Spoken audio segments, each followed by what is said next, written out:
Здравейте на всички! Намираме се в Индия, Патияла, по-точно тук в Националния институт по спорт. Виждате, намираме се в залата за кондиционна подготовка. Имаме над 10 платформи, машини, ракове, абсолютно всичко, което е необходимо за кондиционна подготовка. Виждате отзад и изкуствената трева за бягане, за бутане на шини. Ще направим една тренировка с моя приятел Антонио Робустери, който ето там се преоблича.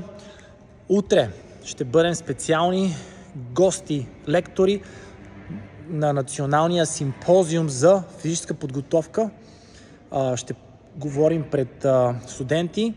Освен аз и Антонио, ще бъде и кондиционният треньор на Фенербахче по баскетбол, Костас Кацихристос и кондиционната треньорка по ръгби тук в Индия. Дейт, Садбри Дейт или нещо такова, трябва да видя, вижте в публикациите по-рано. Изключително щастлив съм, за първи път съм в Индия, нещо невероятно като преживяване. Също така в събота и неделя ще помагам на Антонио Робустери, защото той вече 5 години преподава в института. Ще му помагам с преподаването на студентите. Той ще бъде тук близо 2 седмици и ще преподава на студентите в различните блокове от института.